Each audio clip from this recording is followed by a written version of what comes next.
राधे राधे, जय श्री कृष्ण। मैं नूपुर, आप सभी का मायरा बॉयज़ चैनल में हार्दिक स्वागत है। आप सभी को होलिका पर्व की हार्दिक शुभकामनाएं। आज की इस वीडियो में आप सुनेंगे होलिका दहन से जुड़ी दो पौराणिक कथाएं। देश भर में होली का पर्व बड़े धूमधाम से मनाया जाता है। रंगों की होली खेलने से एक दिन पहले होलिका दहन की परंपरा है, जिसे बुराई पर अच्छाई की जीत के प्रतीक के रूप में मनाया जाता है। इस दिन लोग लकड़ियों उपले से होली तैयार करते हैं और शुभ मुहूर्त में अग्नि प्रज्वलित कर पूजा करते हैं। धार्मिक मान्यता के अनुसार इस दिन भक्त प्रहलाद को जलाने वाली होलिका स्वयं अग्नि में जल गई थी, जिसके कारण यह पर्व मनाया जाता है। तो ऐसे में आइए आज के इस वीडियो में हम सुनेंगे होलिका दहन की कथा। तो प्रेम से बोलिए विष्णु भगवान की जय हो, भक्त प्रहलाद की जय हो। एक समय की बात है जब हिरण्यकश्यपु नाम का असुर राजा अपने पुत्र प्रहलाद से नाराज था, क्योंकि वह भगवान विष्णु का परम भक्त था। हिरण्यकश्यपु चाहता था कि उसका बेटा केवल उसकी पूजा करे, लेकिन प्रहलाद ने भगवान विष्णु की भक्ति नहीं छोड़ी। इससे क्रोधित होकर हिरण्यकश्यप ने प्रहलाद को मारने के लिए कई प्रयास किए, लेकिन हर बार भगवान विष्णु ने उनकी रक्षा की। आखिर में हिरण्यकश्यप ने अपनी बहन होलिका की मदद ली, जिसे यह वरदान था कि वह अग्नि में नहीं जल सकती। होलिका ने प्रहलाद को अपनी गोदी में बिठाकर जलती आग में प्रवेश किया, लेकिन भगवान विष्णु की कृपा से प्रहलाद सुरक्षित रहे और होलिका जलकर भस्म हो गई।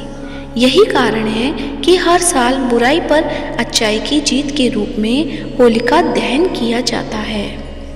होलिका दहन की परंपरा सदियों से चली आ रही है। इसे नकारात्मक ऊर्जा की नाश और सकारात्मकता के आगमन का प्रतीक भी माना जाता है। इस दिन लोग होलिका की परिक्रमा करते हैं और घर परिवार की सुख शांति और समृद्धि की कामना करते हैं।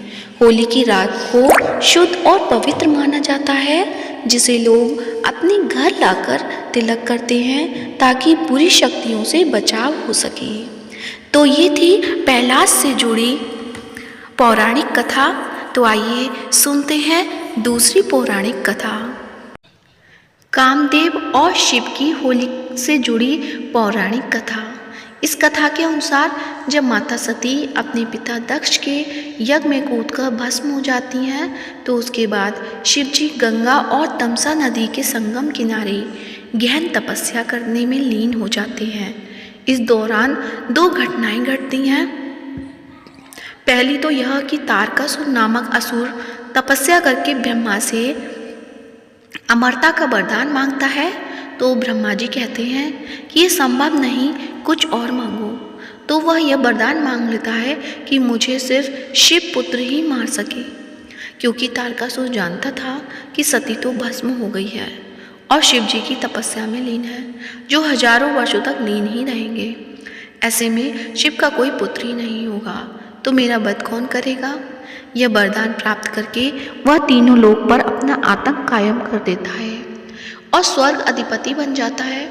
दूसरी घटना यह है कि इस दौरान माता सती अपने दूसरे जन्म में हिमवान और मैना देवी के यहाँ पार्वती के रूप में जन्म लेकर शिव जी की तपस्या में लीन हो जाती हैं, उन्हें पुनः प्राप्त करने हेतु।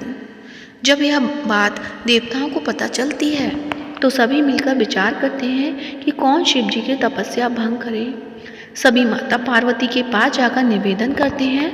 माता इसके लिए तैयार नहीं होती हैं।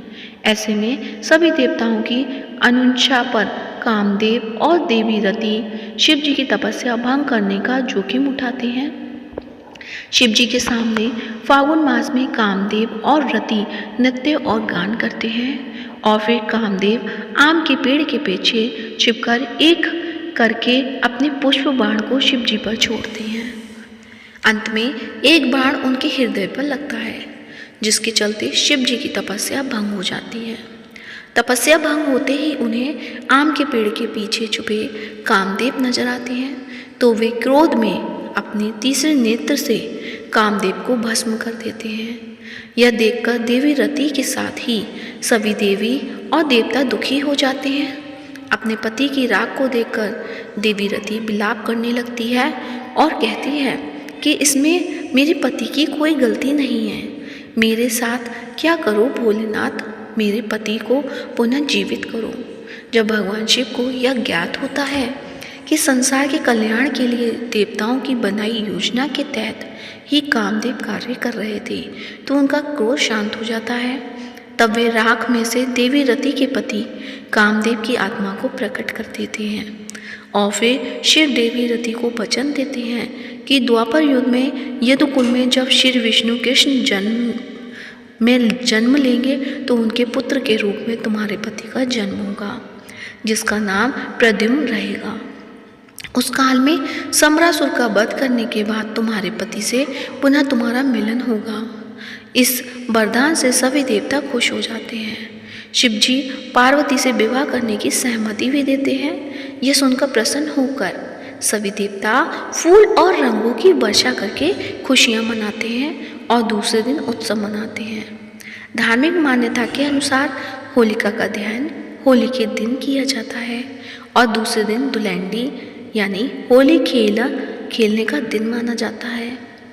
होली खेलने वाले दिन पर रंग खेलने की शुरुआत देवी देवताओं को रंग लगाकर की जाती है।